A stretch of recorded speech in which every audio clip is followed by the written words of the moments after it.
You're listening to Where You Live with Gene and Tony.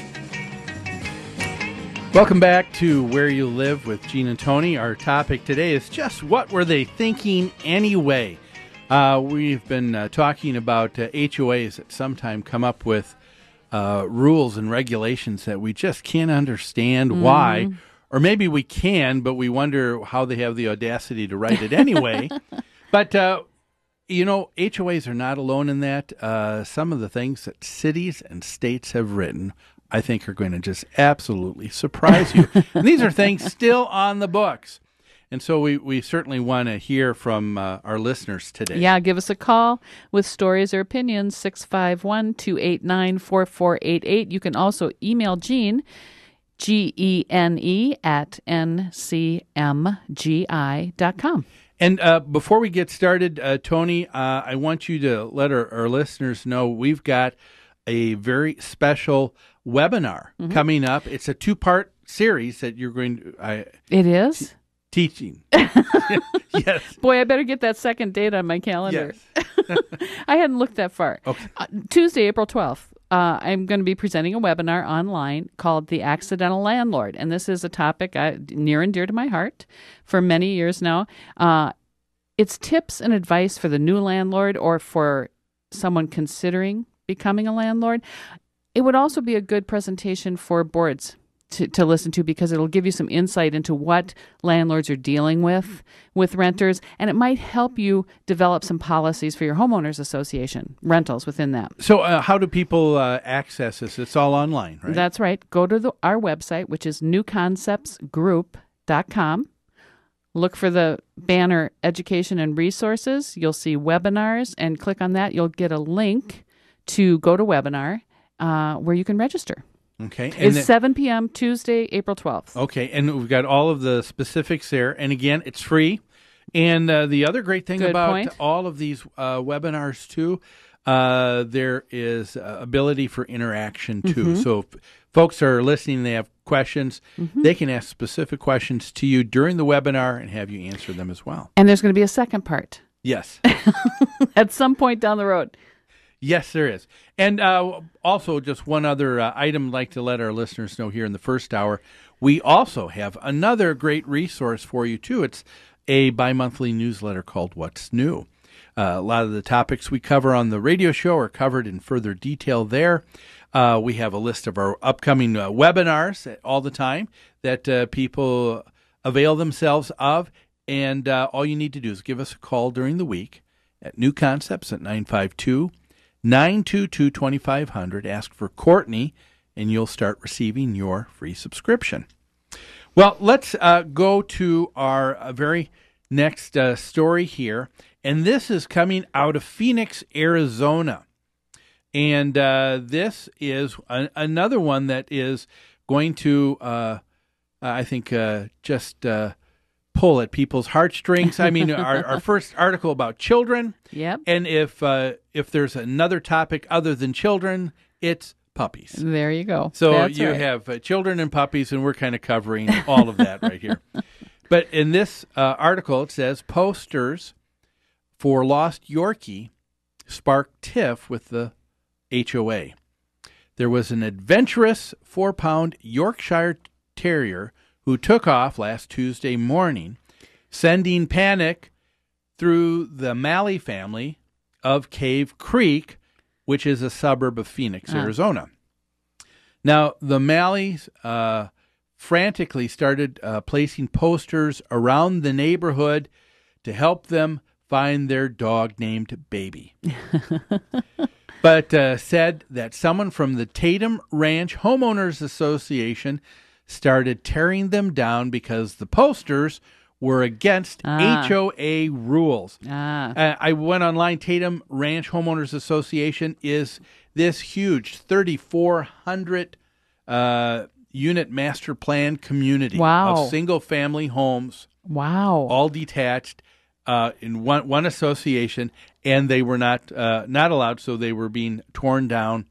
And, of course, the Malleys were just grief-stricken. They said, we know that you're not supposed to put up any advertisements, but this isn't an advertisement. They said, this is a loss of a family member. What are you going to do?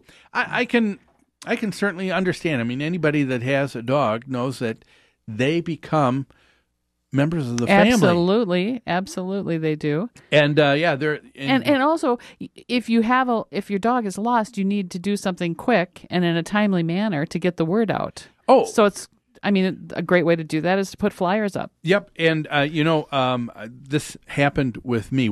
I had a Basset Hound a few years ago that happened, and that wandered off. Yep, we were able to find him, but we were able to put posters and flyers up to be able to get him back.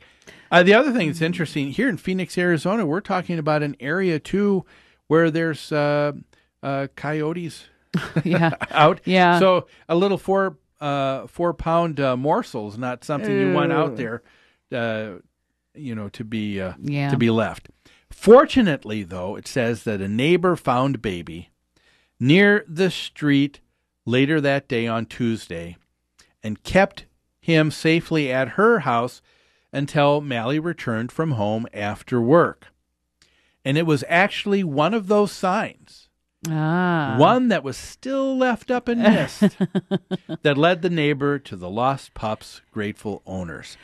One point I have to make right away. This is 3,400 homes, you said, in this homeowners association. They put up flyers with their lost dog, and the management or the board was so on top of things that they immediately found those flyers and pulled them down. That's pretty fast response. Yeah, don't you think? Think about it on everybody's part. Here, it was Tuesday morning. They lost the dog. Yeah. Probably an hour or two later, they're putting up flyers. Yeah. They're coming down that day. I know. I'm kind of impressed with how proactive everybody is. Everybody's quick out.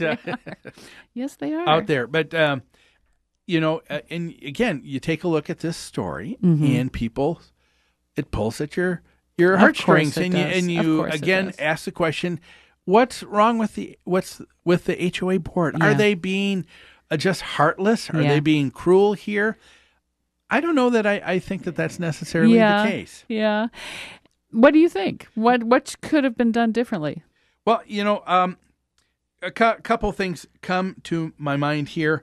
One is, I asked myself the question, was this a reasonable rule that the association put up? Okay.